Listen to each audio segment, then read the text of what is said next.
Semangat pagi, saudara yang dikasihi Tuhan. Kembali bertemu dengan saya, Pendeta Daniel Agus Haryanto dari Gereja Kristen Jawa Purwokerto. Pada pagi ini, dalam renungan pagi hari Kamis, tanggal 4 Juni, kita diajak bersama-sama untuk mengisi hari ini dalam suasana COVID, tetap di dalam pimpinan dan penyertaan Tuhan melalui firman-Nya yang hendak kita lakukan agar hidup kita dikenan oleh Tuhan. Tetapi sebelum kita mendengar dan merenungkan firman Tuhan, saya mengajak saudara untuk berdoa. Karena itu mari kita berdoa. Tuhan Bapa kami di surga, pada pagi ini kami datang ke hadirat-Mu, kami mengucap syukur, kasih dan kemurahan-Mu selalu baru Kau nyatakan kepada kami. Dan sebelum kami mohon berkat-Mu, ampuni dan kuduskan kami Tuhan, agar kami layak untuk mendengar kebenaran firman-Mu, yang hendak kami pakai sebagai bekal hidup kami hari ini, agar hidup keagamaan kami Engkau kenan. Karena itu urapi hamba-Mu, demikian juga saudara kami, dengan kuat kuasa Roh-Mu yang kudus, agar kami dapat mengerti dan melakukannya. Berfirman-Lah ya Tuhan, di dalam nama Yesus kami berdoa. Amin. Saudara yang dikasihi Tuhan, kalau kita berbicara tentang hidup keagamaan, kita bisa mengkoreksi diri, karena bacaan leksionari kita hari ini adalah dari Injil Matius pasal 5, terutama ayat 20 yang nanti akan kita pakai sebagai natsnya. Dan bacaan leksionari hari ini berbicara tentang hidup keagamaan. Di situ dibandingkan antara orang-orang Farisi, juga orang-orang Yahudi, ahli-ahli Taurat. Mereka punya cara sendiri ketika membaca firman, membaca Taurat. Karena di dalam perikopnya diceritakan bagaimana Tuhan Yesus menjelaskan tentang Yesus dan hukum Taurat. Jadi dibandingkan, bahkan ketika di awal sana diceritakan bahwa ternyata apa yang diajarkan oleh Tuhan Yesus dengan apa yang diajarkan oleh ahli-ahli Taurat dan orang-orang Farisi itu tidak sama. Nah, karena tidak sama itulah maka cara hidup mereka berbeda. Ya, mereka memakai pedoman hukum Taurat. Hukum Taurat itu berarti ada 10 firman. Tetapi kalau kitab Taurat ada 5. Jadi mulai dari kitab Kejadian sampai kitab Ulangan. Nah, sementara hukum Taurat adalah seperti yang telah diberikan oleh Allah kepada Israel melalui Musa di Gunung Sinai. Saya yakin bahwa saudara hafal ada 10 hukum Tuhan itu. Ya, jangan ada padamu Allah lain di hadapanku. Ya, jangan membuat patung bagimu yang menyerupai apapun. Jangan sujud menyembah kepadanya. Jangan menyebut nama Tuhan Allahmu dengan sembarangan. Dan ingat dan kuduskanlah hari Sabat. Hukum yang pertama sampai yang keempat itu mengatur tentang hubungan kita dengan Allah. Sementara Allah mengatur hubungan kita dengan sesama kita, mulai hukum yang kelima. Hormatilah ayahmu dan ibumu, supaya lanjut umurmu di tanah yang diberikan Tuhan Allahmu kepadamu. Dan hanya hukum yang kelima ini ada janji. Sementara hukum yang keenam dikatakan di sana jangan membunuh, jangan berzinah, jangan mencuri, jangan mengucapkan saksi dusta tentang sesamamu, jangan mengingini. 10 hukum Tuhan ini yang diajarkan oleh Musa kepada Israel dan dilanjutkan dalam perjanjian baru oleh Tuhan Yesus. Nah, rupanya ke-10 hukum Tuhan ini ketika prakteknya oleh para ahli Taurat dan orang-orang Farisi, dikatakan mereka omdo, hanya omong doang. Mereka tidak melakukan akan hukum itu.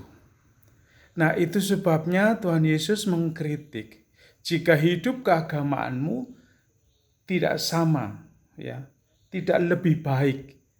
Jika hidup keagamaanmu tidak lebih baik daripada hidup para ahli Taurat dan orang-orang Farisi, maka kamu tidak akan masuk ke dalam kerajaan sorga. Ini satu kritik, bahkan satu ancaman bisa dikatakan demikian. Nah, sementara di ayat sebelumnya, yang sebelum ayat 20, di sana Tuhan Yesus mengajarkan bahwa Tuhan Yesus datang bukan untuk meniadakan hukum Taurat, tetapi untuk menggenapi. Kehadiran Yesus ke dunia untuk melakukan firman Allah, firman Bapanya. Menggenapi, berarti dia melakukan, sehingga dia mati di salib. Karena firman Bapa harus ada korban ketika Allah menghukum Adam dan Hawa. Dia dihukum mati karena diminta untuk tidak memakan buah pohon pengetahuan yang baik dan jahat, tetapi dia memakannya, maka matilah dia. Nah, itu sebabnya janji induk di Kejadian 3:15, di sana diceritakan Allah berjanji. Dan janji itu digenapi, dilakukan oleh Yesus. Nah, ketika kenyataannya sekian abad berikutnya, ternyata janji itu digenapi melalui hukumnya. Nah, orang-orang pilihan itu, orang-orang Israel, ternyata tidak melakukannya. Karena ajaran orang-orang Farisi dan ahli-ahli Taurat. Mereka dikecam oleh Tuhan. Karena mereka hanya mengajarkan tetapi tidak melakukannya. Sehingga Tuhan Yesus dengan keras bahkan mengancam, jika hidup keagamaanmu tidak lebih baik. Itu artinya bahwa kehidupan orang-orang Israel, orang-orang Yahudi saat itu, saat Tuhan Yesus mengajarkan, kehidupan mereka tidak baik. Tidak baiknya itu dinyatakan dengan mereka hanya omong doang. Tidak melakukannya. Mereka tahu 10 hukum Tuhan itu, tetapi itu tidak dilakukannya dengan sungguh-sungguh.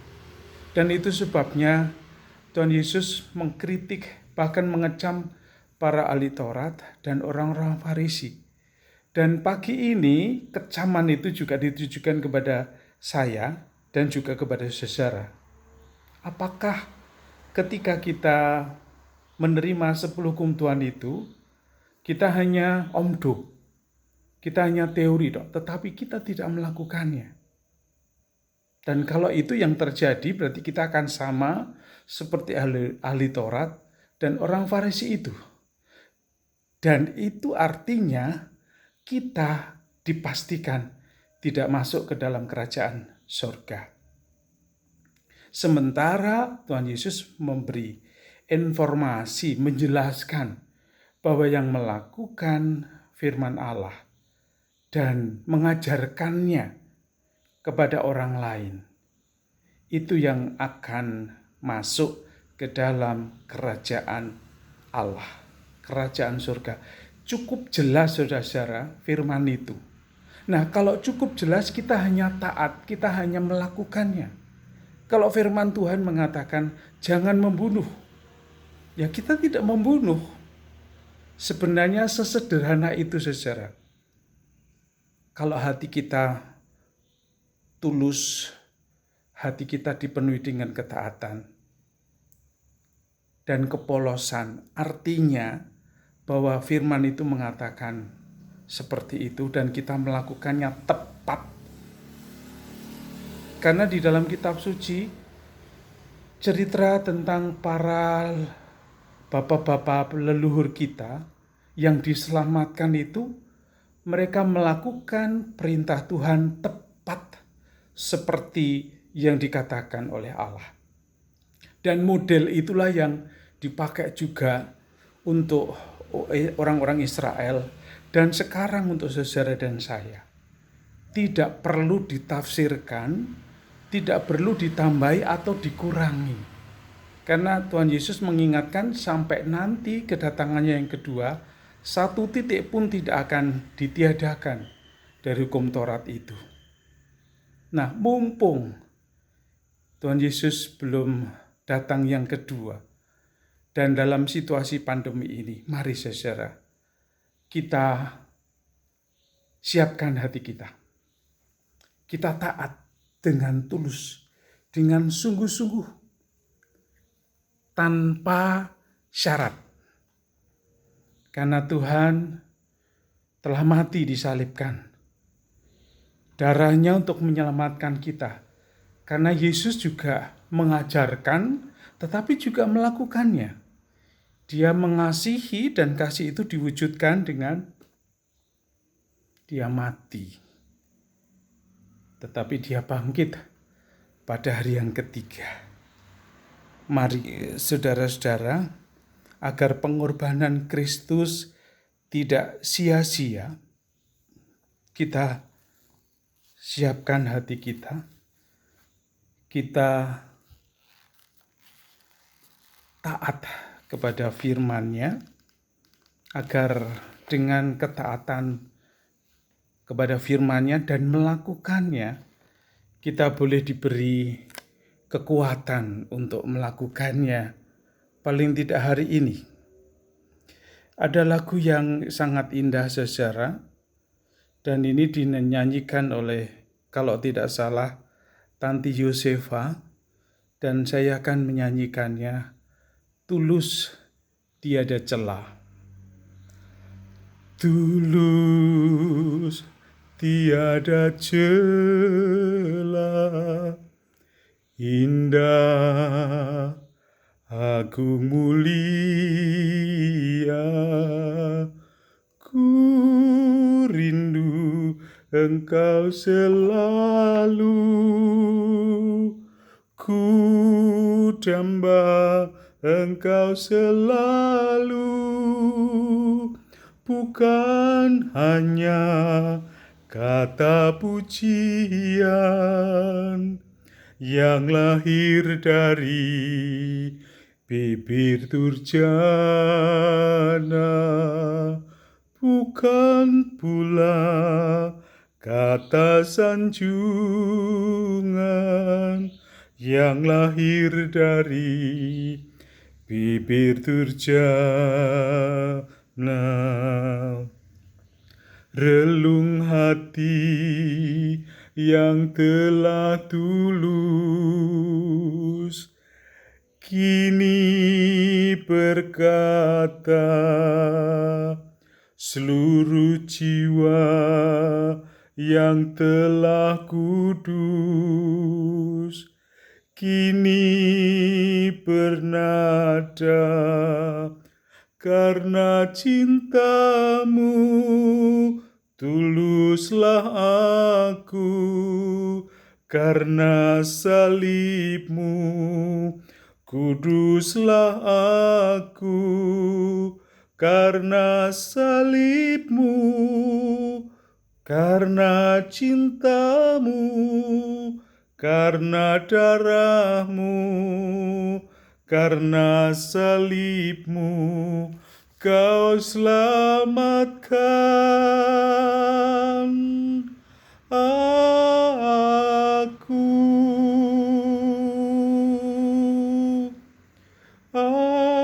Amin. Saudara yang dikasihi Tuhan, pujian ini mengajak saudara dan saya bahwa Yesus dengan darahnya, dengan ketulusannya, dengan kekudusannya telah memberikan nyawanya untuk kita. Dan itu sungguh-sungguh. Dia mengatakan dan dia juga melakukannya. Maka sekarang mari saudara, kita taati apa yang difirmankan oleh Tuhan, 10 keuntuhan itu. Kita lakukan dengan tulus, persis seperti yang dikehendaki oleh firman itu, agar kita boleh selamat, agar kita diperbolehkan masuk ke dalam kerajaan sorga. Dan itu artinya, definisi ini yang boleh masuk ke dalam kerajaan sorga, yang mendengar firman Tuhan dan yang melakukannya. Sama seperti juga firman yang lain, bahwa jika iman tanpa perbuatan itu mati. Jadi kalau kita hanya percaya, tetapi kita tidak melakukan apa yang kita percayai, itu mati. Demikian juga kalau kita percaya kepada Yesus, mendengar firman-Nya, tetapi tidak melakukannya, kita tidak mendapat bagian di dalam kerajaan sorga. Karena itu mari saudara, biarlah melalui firman ini dan pujian itu, kita siapkan hati kita agar kita hidup sesuai dengan kehendak-Nya. Selamat pagi, Tuhan Yesus memberkati. Amin.